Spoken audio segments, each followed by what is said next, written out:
আচ্ছা, ক্যাডার আর নন ক্যাডারের মধ্যে পার্থক্য কি? আকাশ পাতাল তফাৎ বেটা। এদিকে দেন, দেখো। ক্যাডার হলো ফার্স্ট ক্লাস অফিসার। ইউটিউব ব্লগে যাবে। এই ক্যাডার হলো ফার্স্ট ক্লাস অফিসার, ঠিক আছে? অপূর্ব রয়। নন ক্যাডারের মানে হলো এরা সেকেন্ড ক্লাস, থার্ড ক্লাস এরকম হয় আর কি। মানে আমি তো শুনছি মানে এরা ভাইবা মানে না টিকলে এরা নন ক্যাডার। আরে কে বলছে তোর বেটা? ভাইবার হরো তো নন কাটার রেখে ভাইবার আগে কোনোই আছে রিটেন আর ভাইবার মধ্যে রেজাল্ট মিলাই তো যারা ধর 3000 হলো ক্যাডার, সব পোস্ট মিলে 3000 হলো ক্যাডারের লাই। ইয়া নাই তোর সরি ভাইবা তো লাস্ট বাংলাদেশে ইয়া মিন্স আর যেটা ইয়া করে এখন মিন্স এবার হ্যাঁ তোর সম্পূর্ণ ক্লিয়ার করি, তুই ভিডিও করিস না ভাই। ভিডিও খুললে কি এটা একটা সিজ হিসেবে থাকবে। তো ধর 3000 লাগবে সব পোস্ট মিলাই, টিচার কস, শিক্ষক, ডাক্তার কস, ম্যাজিস্ট্রেট কস 3000 পর এই সিরিয়ালে মানে মেধা তালিকে 3000 পর যেটুকুন আইব মানে রিটেনের রেজাল্ট আর ভাইভার রেজাল্ট মিলাই সব হলো নন ক্যাডার, বুঝছস?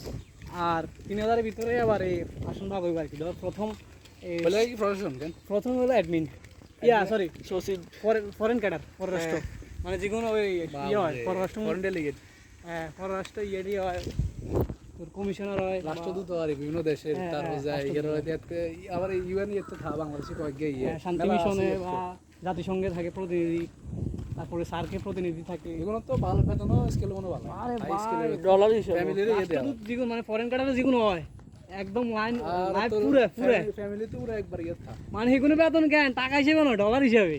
তোর এটাই করি ডলার হিসেবে বেতন।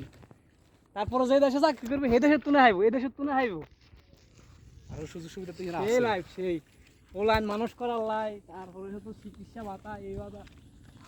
ফরেন কাটার হলে লাইফ পুরো আর দুনিয়াতে না ঠিক আছে, কিন্তু মনে করছেন দুনিয়াতে জান্নাত হাতের। মায়ানমারের মতো যদি দেশে হরিবে বা তো ইউনিট কি সুবিধা আছে না ইয়েমেনের মতো পররাষ্ট্র আছে সুবিধা আছে কি রে ভাই, তোর হাই কমিশনার বা তুই হাই কমিশনে এত গার্ড থাকো তুই রাষ্ট্রদূতের সমস্যা তো অর্ডার করা তুই আমার বাংলাদেশে কিন্তু আসছে ঢুকছে হাই কমিশনে কিন্তু রাষ্ট্রদূতের সমস্যা কি? সিকিউর এরিয়া তুই এই সবাই ইয়ার মধ্যে তো ঢুকতে পারে এদের না। দায়িত্ব যেটা দেখবে এটা তাকে ইয়ে ন্যাশনাল সিকিউরিটি দায়িত্ব যে তারা ইয়ে করে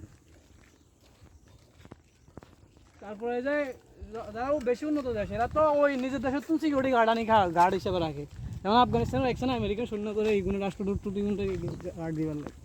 এটা তো শেষ বলছি এখন মানে বক্তৃতা সাজ দেই মানে তোর তো বোধ আগে তো কইছিস রেকর্ড না আজকের জন্য এখানে সমাপ্ত। আজকের জন্য এখানে বিদায়।